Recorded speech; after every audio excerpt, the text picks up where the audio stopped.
Bonjour et surtout bienvenue à vous tous sur cette nouvelle vidéo qui va parler de l'amour, des 7 clés du bonheur en amour quand on est hypersensible. Alors aujourd'hui je présenterai uniquement la première clé parce que je me suis dit qu'une fois n'était pas coutume, j'allais faire une série d'épisodes concernant l'amour. Alors pourquoi parler d'amour? Finalement, c'est ce qui nous anime tous, je pense, au fond, qu'on le sache ou qu'on ne le sache pas. Et surtout les hypersensibles. Et depuis une dizaine d'années que j'accompagne quasiment exclusivement des hypersensibles en thérapie, j'ai pu me rendre compte à quel point c'était une quête quasiment existentielle pour les hypersensibles. Et pourquoi je suis au courant? C'est parce que ça a d'abord été une quête pour moi. C'est suite en effet à une rupture amoureuse qui a été pour moi extrêmement douloureuse, qui a eu lieu quand j'avais 24 ans, alors ça date un peu, même si je ne dévoilerai pas mon âge aujourd'hui, vous vous doutez déjà que ça fait plus de quelques années déjà que c'est arrivé, c'est suite à cette rupture amoureuse que je suis entrée en thérapie. Alors, malheureusement pour moi, à l'époque, l'hypersensibilité c'était très peu connu, on n'en parlait quasiment pas.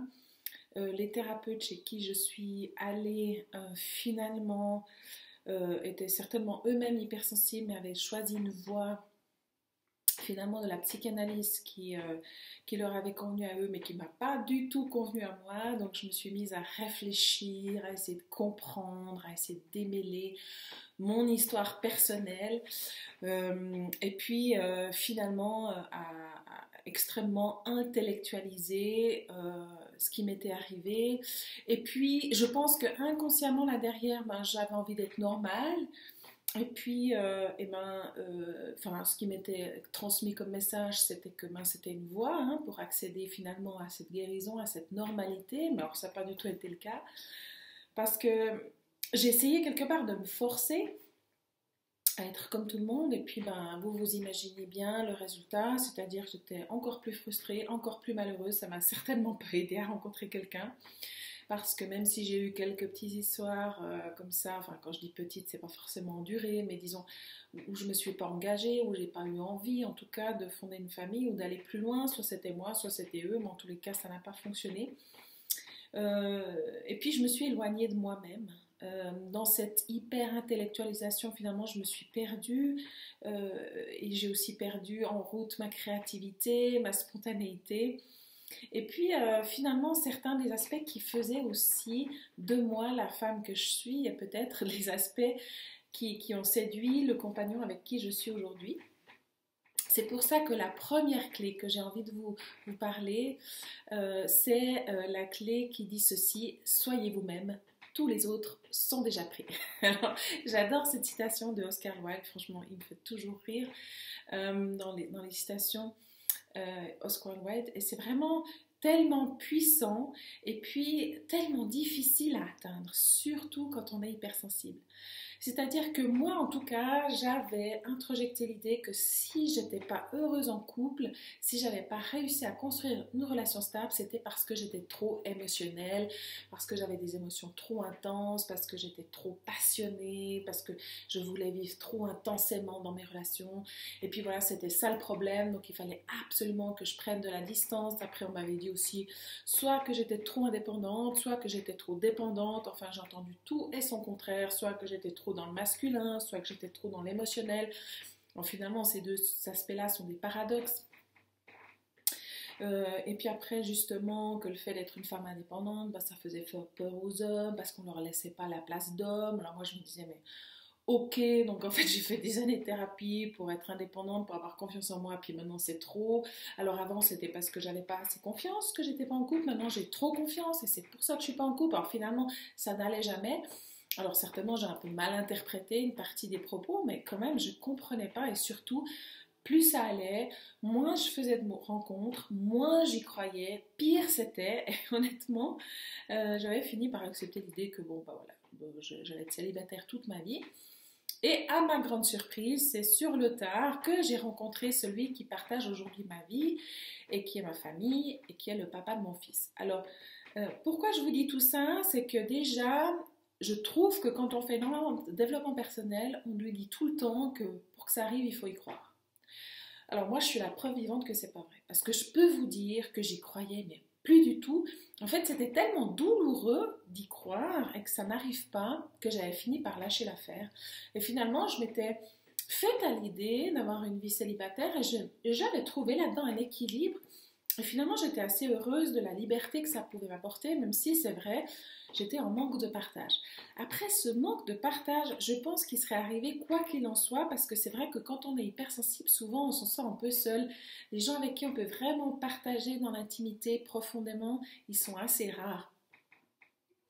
Alors voilà, finalement, voilà, ce que j'ai envie de vous dire, c'est que bon, moi, je ne me sentais pas du tout séduisante, pas du tout attirante, et puis j'y croyais pas du tout, et puis je l'ai quand même rencontré, cet homme-là. Donc finalement, je crois aussi qu'à un moment donné, j'ai lâché l'idée de contrôler, l'idée d'essayer d'être la personne qu'il fallait être pour être en couple. Alors je dis pas que c'est pas nécessaire de faire du développement personnel ou de guérir ses blessures pour être heureux en couple, parce que ça l'est, hein, je vais pas vous mentir.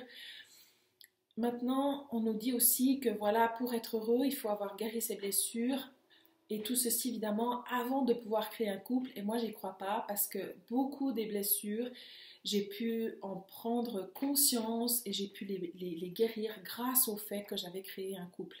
Alors je pense que dans la vie, finalement, le fait d'être en couple ou de ne pas l'être, c'est pas l'essentiel. Je crois qu'on peut être heureux, je crois qu'on peut se réaliser en tant que femme, en tant qu'homme, tout en étant célibataire ou en couple.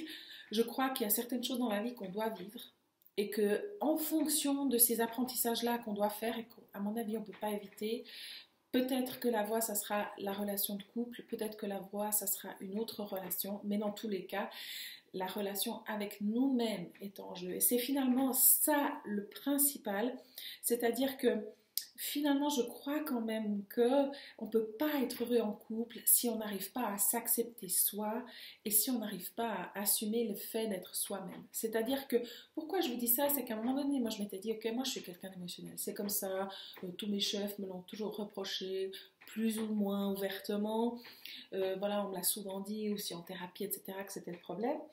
Et c'est quelque chose que j'ai jamais réussi à changer, parce que ben voilà, je suis une hypersensible, j'ai des émotions intenses. D'ailleurs, ça m'a fait du bien de lire les écrits de Hélène Aron. Et si vous ne l'avez pas encore vu, je vous conseille vraiment la vidéo de Ricardo qui parle de tout ça. Ça m'a fait du bien de voir qu'en fait c'était un trait neurobiologique et que c'est quelque chose qu'on ne pouvait pas changer. Et je veux dire, le nombre d'années que j'ai passé en thérapie à essayer de changer ça, c'est hallucinant. Je ne vous raconte même pas les dizaines de milliers de francs que j'ai investis pour essayer de changer ça, alors qu'en fait, on ne peut pas. Ce que j'ai même observé, c'est que plus on essaie de changer ça, plus on réfléchit, plus on analyse, quelque part, et moins on ressent ces émotions, et plus ça crée de résistance, qui est contre-productif à la fin. Parce que justement, vivre en fluidité, en harmonie avec ses émotions, c'est déjà accepter de les avoir, accepter de les ressentir, accepter de les vivre. Et plus je suis dans l'intellectualisation et le jugement de moi-même à cause de ces émotions-là, moins j'y arrive. Et finalement, plus ça va créer de résistance émotionnelle, d'anxiété et de problèmes liés à l'émotionnel.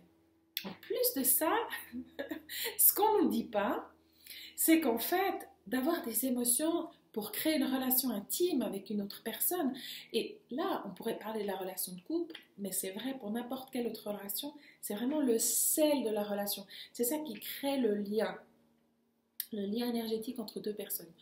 Donc moins, en fait, j'accepte de ressentir, moins je serai alignée au niveau du cœur et moins j'arriverai à créer de relations. Donc c'est quand même fou. Et c'est vrai que finalement, à un moment donné, le fait probablement d'avoir renoncé, puis me dit, bon, bah, tant pis, moi, je serai probablement célibataire jusqu'à la fin de mes jours. J'imagine que ça doit être mon destin, il y a forcément quelque chose de positif à sortir de là. Ça m'a permis de lâcher. Ça m'a permis de lâcher ce surcontrôle que j'essayais d'avoir en vain, je vous dis tout de suite, mais bon bref, sur mes émotions, et ça m'a permis d'aller dans plus de spontanéité et finalement d'ouvrir mon cœur. Voilà, parce qu'on nous dit tout le temps, oui, mais il faut que tu ouvres ton cœur. Et on était, oui, mais qu'est-ce que ça veut dire? Alors, je sais pas, je dis ça avec un peu d'ironie parce que vraiment, ça m'a gonflé le nombre de personnes qui m'ont dit ça. Alors c'est vrai que plus j'avançais dans l'âge, moins on osait me faire de réflexion. mais je me souviens, autour de la trentaine, tous les gens autour de moi, évidemment, se mariaient, avaient des enfants. Et puis moi, j'étais toujours un peu là, l'espèce de bête curieuse qui était toujours célibataire. On me disait, alors Anita, ses amours et tout. Puis moi, je disais, ah ben voilà, justement, je vais les faire part dans mon sac. Parce que j'en avais tellement marre qu'on me pose la question. J'ai fini par sortir des réflexions idiotes comme ça. Et finalement, euh, j'avais fait tellement d'efforts pour me contraindre à être quelqu'un que je n'étais pas que ça m'avait probablement empêché d'être en relation avec qui que ce soit et d'abord en premier avec moi-même. Et c'est ça qui est terrible dans mon parcours et finalement tellement riche d'enseignements. Et s'il y a une chose que je peux transmettre aujourd'hui, que j'ai vraiment envie de vous dire, c'est faites fi de tout ça. On vient au monde avec un cerveau qui a des émotions intenses, c'est comme ça. Il y a une raison à ça. Alors, on pourrait chercher des raisons scientifiques parce qu'il y en a, on pourrait chercher des raisons dans la préservation de l'espèce parce qu'il y en a, on pourrait chercher des raisons spirituelles parce qu'il y en a. Dans tous les cas, de toute façon, c'est comme ça, on ne peut pas changer ça. Et je vous assure que ce n'est pas du tout ça qui vous empêche d'être en relation, au contraire. Après, c'est vrai que quand on a des émotions intenses, c'est un peu plus difficile parfois, quand les gens ne correspondent pas tout à fait à ce qu'on attendait. On peut être peut-être aussi facilement blessé, facilement touché. Alors il faut apprendre, j'ai envie de dire, à accueillir tout ça pour pouvoir ensuite être dans des relations qui soient équilibrées. Mais c'est en tout cas pas d'essayer de mettre du contrôle là-dessus qui va vous aider. Donc ça vraiment c'est super important je trouve. Et je crois que finalement aussi, même si, admettons qu'on arrive, moi j'ai jamais réussi, mais je sais qu'il y a des femmes et des hommes qui y parviennent, ils arrivent à entrer en relation justement parce qu'ils ont réussi à contrôler, parce que finalement ils ont réussi à porter un masque, à se suradapter un jour ou l'autre. Ils en auront marre. Aussi parce qu'ils auront le sentiment déjà de s'être perdus eux-mêmes et qu'on les aime pas pour qui ils sont vraiment. Je veux dire que moi je pense pas être quelqu'un de facile à vivre, mais je sais que en tous les cas, c'est pas demain matin que Ricardo va me dire écoute Anita, je te quitte, t'es trop émotionnelle parce qu'il est au courant depuis le début. Et puis voilà, il n'y a pas eu de mensonge, j'ai jamais cherché à me cacher de ça. Et donc voilà, c'est pas la surprise pour lui. Et j'ai vraiment le sentiment que lui, c'est probablement la personne au monde à ce jour maintenant qui me connaît le mieux, qui me comprend le mieux aussi. C'est vrai que c'est quelqu'un d'extraordinaire qui cherche lui aussi finalement à faire cette partie du chemin et ça c'est aussi une des clés que je présenterai dans ces 7 clés. Mais en tous les cas, je sais que lui et moi, on ne cherche pas à jouer un rôle, on ne cherche pas à jouer un jeu. Et même si au début, comme tout le monde, on a un peu essayé de faire quelques efforts rapidement, rapidement ça a été assez spontané et naturel. Alors c'est vrai que ça ne rend pas forcément la relation très facile quand on est deux hypersensibles. C'est pour ça que certains peut-être d'entre vous seraient mieux avec des personnes qui sont pas hypersensibles, mais peu importe, j'ai envie de dire, ce que vous arrivez à amener comme profondeur, comme intimité dans la relation grâce à la haute sensibilité, ça c'est extrêmement précieux. Alors vraiment, s'il y a une croyance que vous pouvez lâcher aujourd'hui, c'est que si jamais vous avez des relations qui sont difficiles, c'est à cause du fait que vous êtes hypersensible. Ça, je ne crois pas du tout. Je crois plutôt que ça met de l'intimité, de la profondeur dans la relation. Mais ça veut dire aussi quelque part qu'on prend plus de risques, qu'on est plus vulnérable et que peut-être ça va nous brasser, mais de toute façon, on ne peut pas, quand on est hypersensible, penser qu'on va vivre une vie sans avoir de chaos émotionnel, sans avoir de moments où on est touché. Et heureusement, c'est ça aussi qui fait de notre profil sa richesse. Dans la vie, plus j'avance, plus je me dis que finalement, il y a toujours un défaut de la qualité et la qualité d'un défaut. Donc c'est pour ça que si j'ai des émotions intenses, dans les moments riches, dans les moments beaux, ce sera fantastique, beaucoup plus intense que la plupart des gens, et dans les moments difficiles aussi. Après, je crois quand même que en plus, être au courant de tout ça, être conscient que quelque part, j'ai besoin aussi de cette profondeur, j'ai besoin aussi de bienveillance, de partage, ça m'évite d'essayer d'investir dans des relations où ça ne sera pas possible. Et ça, je crois souvent qu'on n'en tient pas compte, en fait, nous les hypersensibles, c'est-à-dire qu'on aimerait pouvoir créer ça avec tout le monde et tout le monde n'en a pas envie et surtout tout le monde n'en est pas capable. Donc voilà, vraiment, soyez vous-même. Tous les autres sont déjà pris et puis en plus, si vous n'êtes pas vous-même, un jour ou l'autre, vous allez vous sentir vide. Vous allez avoir l'impression que vous êtes perdu en route. Et je crois que ça ne justifie pas, n'importe quelle relation avec un autre ne justifiera jamais de vous perdre vous-même et vous y gagnerez jamais. Ça, c'est au moins une chose qui est sûre. Alors voilà, c'était la première clé. Soyez vous-même. Apprenez à vous accepter, quoi qu'il en soit. C'est un peu comme si vous vous dites, au final, quoi qu'il m'en coûte, je serai fidèle à moi-même. Je serai loyale à moi-même. C'est vrai que ça va peut-être pas d'un jour à l'autre, ça demande de s'assumer, ça demande de prendre des risques, ça demande aussi peut-être de grandir dans cette spontanéité. Peut-être ça demande aussi pas mal de travail au niveau d'apprendre à accueillir ses émotions, à communiquer ses émotions, mais vraiment, je vous assure, ça vaut le coup. Je vous encourage, en tout cas. Alors, si vous avez aimé cette vidéo, surtout n'oubliez pas de mettre un petit like, de vous abonner à ma chaîne.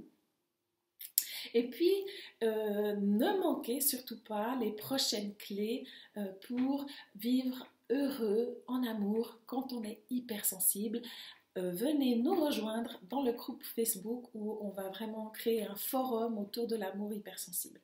Donc voilà, je mets tous les liens en dessous de cette vidéo. Surtout, n'hésitez pas et vraiment venez vivre cette aventure avec nous. Chaque semaine, je vais partager une nouvelle clé. Je me réjouis et j'espère vraiment que ça pourra porter du fruit pour vous comme pour moi. Avec tout mon amour. À très bientôt.